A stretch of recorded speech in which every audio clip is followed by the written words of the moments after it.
actual test, on the actual test you guys will have next week, your proofs will be fill in the blank and correction proofs. Do you guys understand that? I think there's 2 proofs total. One's fill in the blank and one's a correction proof. Did I do something wrong? You're laughing at me silently. There's a test next week and we're all like, oh, I thought Morgan never makes fun of me, so I'd be real shocked if she was, so I wanted to hear.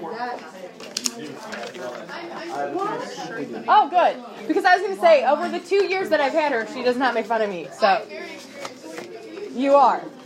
Okay, so let's get started on these proofs. Yeah. And then, look, somebody's excited. And then we'll go from there. What did I do now? What did I just do? Why are you laughing at me? Jill, you weren't even here yesterday, were you? Oh, it was last week. Daddy, oh my goodness, I even asked for the homework yesterday. I now remember this conversation. Okay, PQRS. Do I have something funny going on? Like, is my hair funny? Like, what is going on, you two? your hair down, I forgot. Okay, you guys are done. I'm done with all of you. Bye. I don't know how you deal with 7 classes of 8 words while you teach. It's 6. I get 1 plan. Don't worry. She gets it in the middle of the day, so she doesn't have to worry about it anymore. I love having my middle of the day plan. Okay. So then you have 3 and 3. Yeah. So the first thing we know is that PQRS is a rhombus. Are you throwing things at me? Like, I get that you don't like proofs, but you don't need to throw things at me.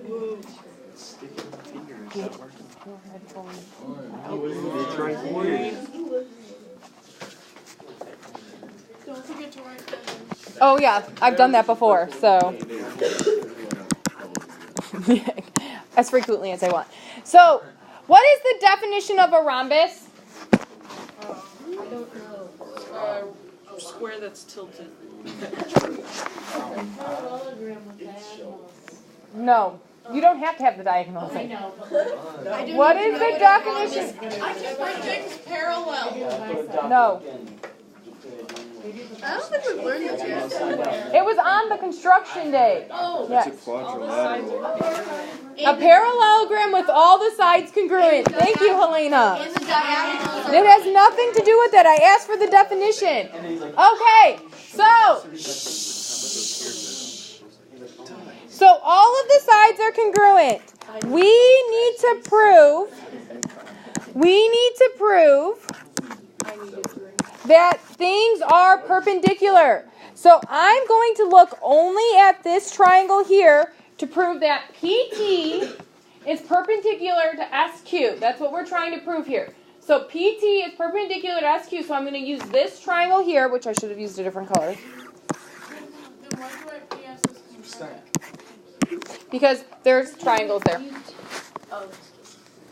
And then do you see that it creates this triangle with that, there's 2 triangles in that pink triangle? Okay, so that's why I'm doing that. And that is the definition of a rhombus. So the definition of a rhombus is that all the sides are congruent. Speaking of the definition of a rhombus, your construction portfolio is due Friday. Some of you have been doing it as you go. How many of you have been doing it as we go? Why are there only 3 of you that have been doing it as you go? Come on, 4 of you, good. I already did it. I will be posting today on the classroom, like all of the links to the constructions again, if you guys need them. Does that make sense? In one place? What? I don't think I have the papers. You don't anymore? Did you lose them? I think so. I'll get them for you at the end of the hour. Thank you. Yeah. Yes. Step by step. Okay. Next thing, we're trying to prove these triangles are congruent. So we know that they share a side. What side do they share? T. No, PT. PT. So PT is congruent to PT by the reflexive property.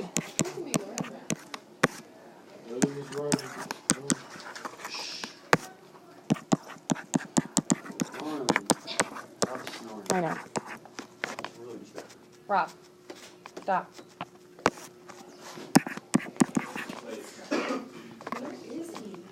What? So do we have enough information to prove those triangles are congruent yet? What do we know about the diagonals of a rhombus? What do the diagonals of a rhombus do to these angles? They bisect the angles. So that means that this piece is congruent to this piece. So that is angle SPT congruent to angle, guys, please stop talking, TPQ, because the diagonals bisect the angles in a rhombus.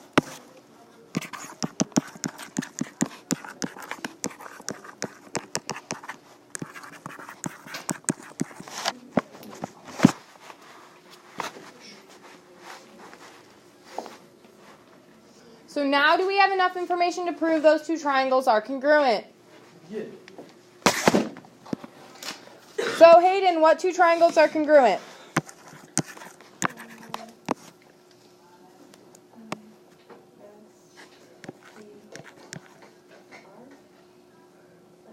SPT, there you go, is congruent to triangle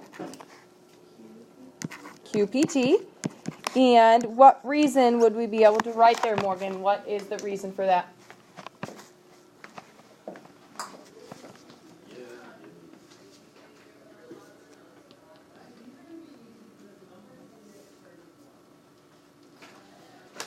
So you're pointing to a, what is this? Like, what is this in the triangle, though? It is a side. So it's side, angle, side. There you go. That's all you're pointing to it. So just think about what those pieces are. So right now, we know that those are congruent. Well, we know then that PTS and PTQ are congruent. These two angles have to be congruent by CPCTC. So angle PTS is congruent to angle PTQ. So let's take a step back and explain why we're going to this piece here. So in the end, we are trying to get to PR is perpendicular to SQ. So that means that we need to know that these angles are how many degrees?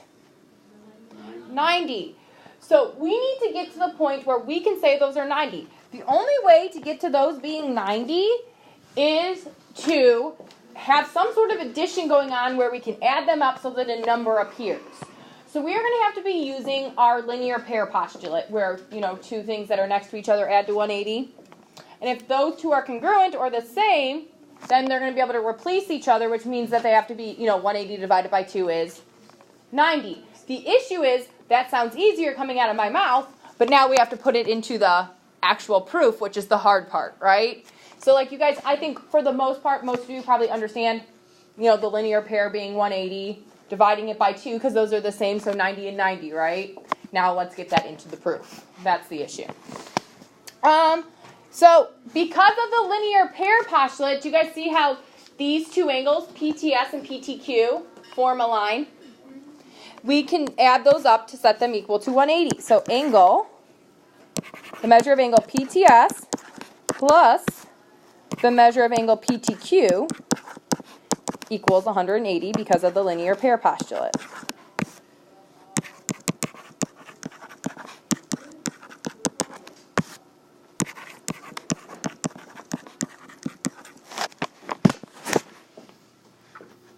So that allows us to get a number in there so that we can get to those being 90 degrees, which then allows us to say that they're perpendicular. The problem is we're going to have to use some sort of substitution. But before we can use substitution, we need to change congruence to equals. So before we can do that, we need to change congruence to equals. Measure of angle PTS equals the measure of angle PTQ. And what is the reason for that? It was my favorite one I remember. Definition of congruence. Exactly. Yep, so that's the definition of congruence. Now we know that those two things are the same. We can replace one of them, and it really doesn't matter which one, with the other. So we know PTS is the same as PTQ. So wherever I see PTS, I can replace it with PTQ. So I'm going to say the measure of angle PTQ plus the measure of angle PTQ equals 180 by substitution.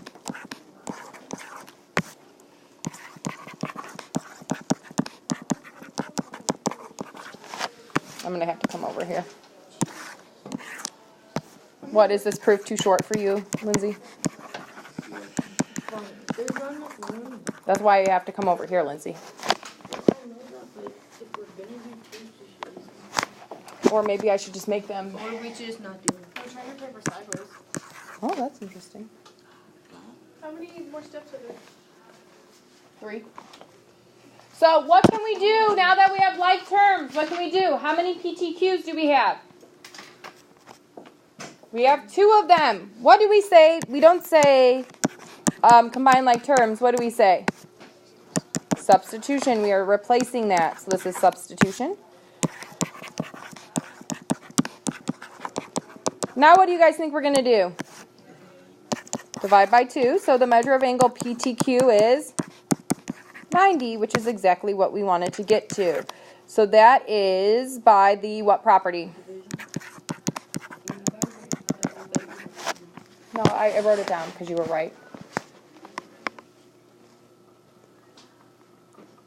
So since those are perpendicular, since that is 90, that makes those perpendicular. So we can say that PR is perpendicular to SQ because the definition of perpendicular tells us that it has to be 90 degrees.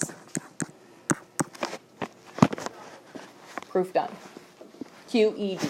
That's how you say it's done. It's something in Latin or Greek or something like that. I don't really know. Remember from college. Yeah. Okay, so. Oh, yes. Oh, yeah, never mind. I just answered another question. Are you sure? Okay.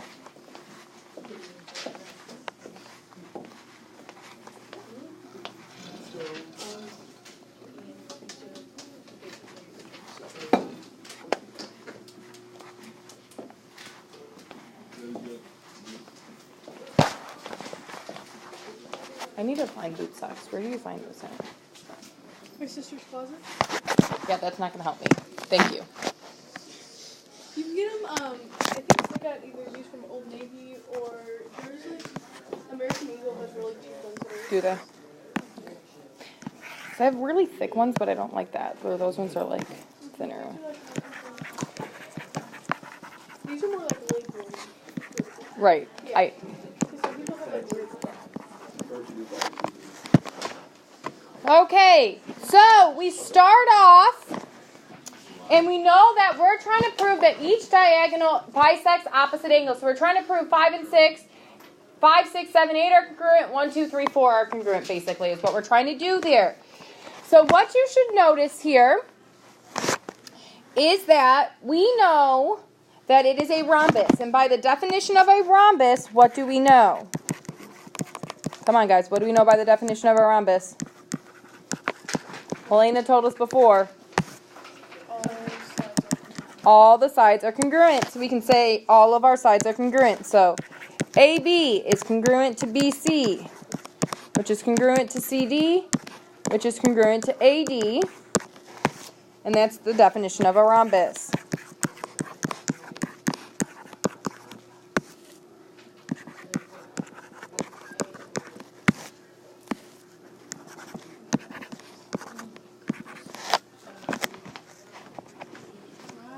Rob.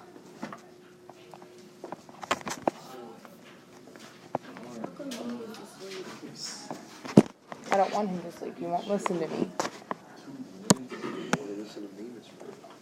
You listen at least. What? Don't do what you're thinking about doing. I just realized what you said. I'll just shake him. No.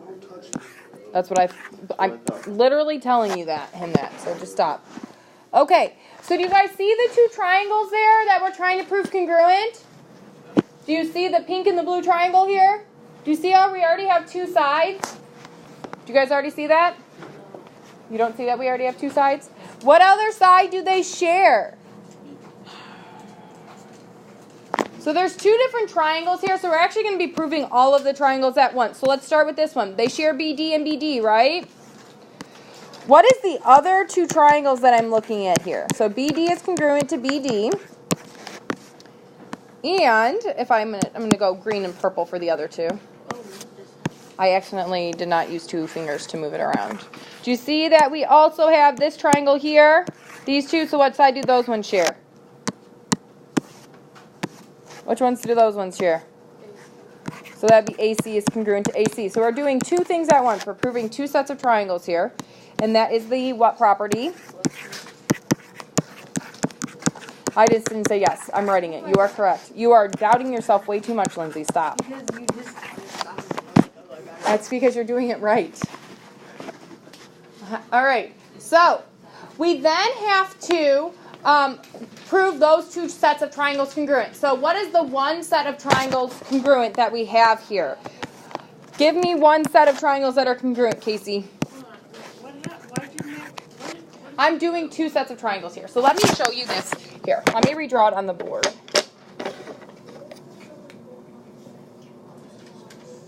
I know. Let me redraw it on the board. Just one second. It's not going to look like a rhombus, and I'm sorry about that, but we're going to just go with it.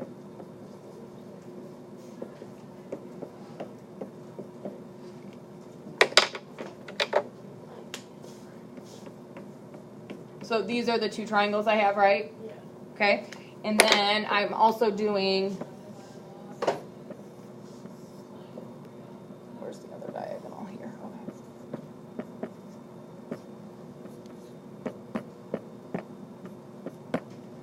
And in this case, these are the 2 triangles. Okay. Does that make more sense seeing it in 2 different ones? Yeah.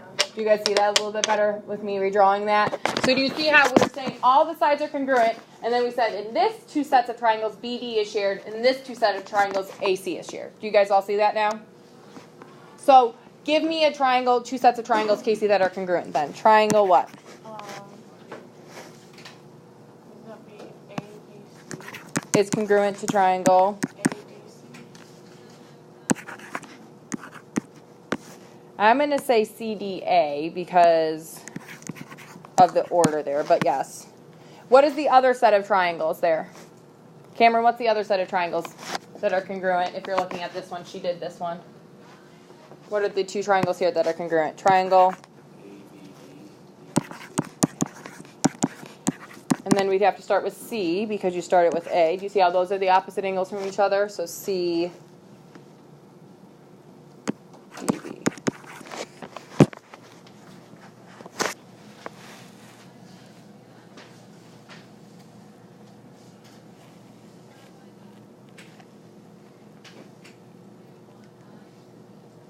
Did you do something? I'm just making sure the triangles are right.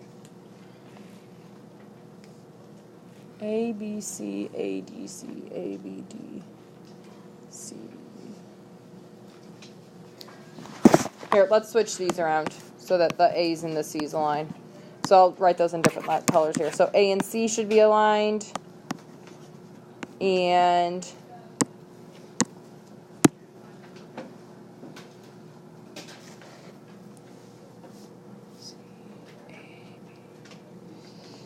C, B, D should be how that one is. Okay. I lost the triangle symbol. Yep. Okay. So what property is that? What property is that? Side, side, side. For both of them, right? We know 3 sides. So now we can say that those angles are congruent. So you'll notice here, I'm going to draw the numbers in now. This is 1, 2, 3, 4. Do you see how those are shared? And 5, 6, 7, 8.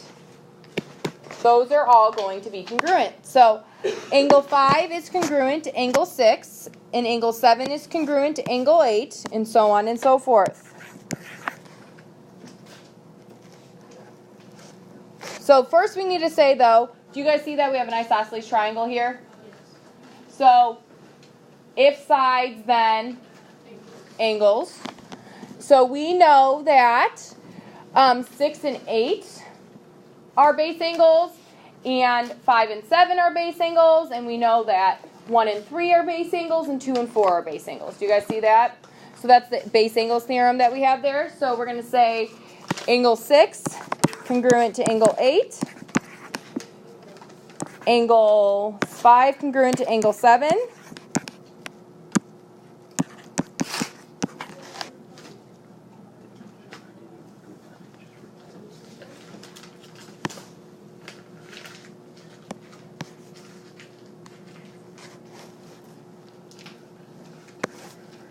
and this is the base angles theorem.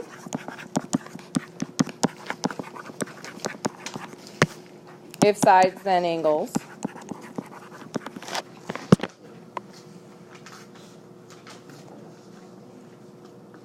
So then we can say that all of our angles are congruent here, because we can also say that angle 1 is congruent to angle 3, and angle 2 is congruent to angle 4, because those are our base angles there. So that all goes with that base angles theorem.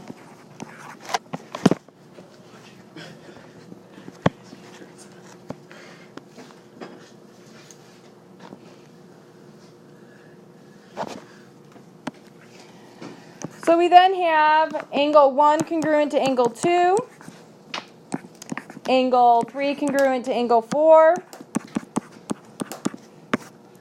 angle 5 congruent to angle 7, and angle 6 congruent, no, I did that wrong, sorry, angle 5 and 6 are together, sorry, I was thinking base angles again. And then angle 7 is congruent to angle 8. By CPCTC, which means that because we know this, and we're not going to put this in this proof, but because we know 6 and 8 are the same, aren't 7 and 6 the same, and aren't 5 and 8 the same? So haven't I said to you guys that all 4 of these are congruent? So that's proven right there. And then finally we know that each diagonal bisects a pair of angles, because that's the definition of a bisector. So I'm writing the proof statement. What? What? Is that 2 American flags up there? Yeah. Stop throwing stuff. I know. Can you guys stop? Yeah. That was you, Greg. That was actually you. Oh yeah, because I can make Okay, it. but actually, did they give you like 2 American flags to say they make you happy? Mm-hmm. That's because I had it hanging over there last year. So then they handed me another one. I remember that. I was like really happy. There was 2 last year. I put them in like both places last year. All right. So technically, I don't think we need this base angles theorem, but that does allow you guys to see that like the 4 angles that are here are congruent and the 4 angles here are congruent. We have one more to do and then yes.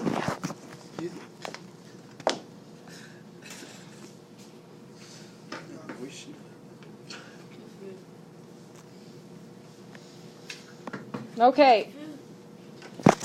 ABCD is a parallelogram. Angle BCA, guys, stop talking. Angle BCA is congruent to angle DCA. And angle BAC is congruent to angle DAC. We're going to prove that it is a rhombus. So BCA and DCA and BAC and DAC are congruent.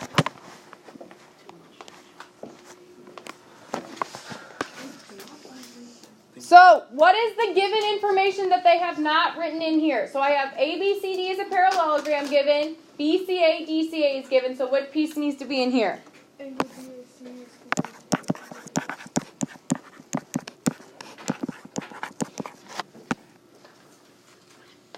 Why is AC congruent to AC?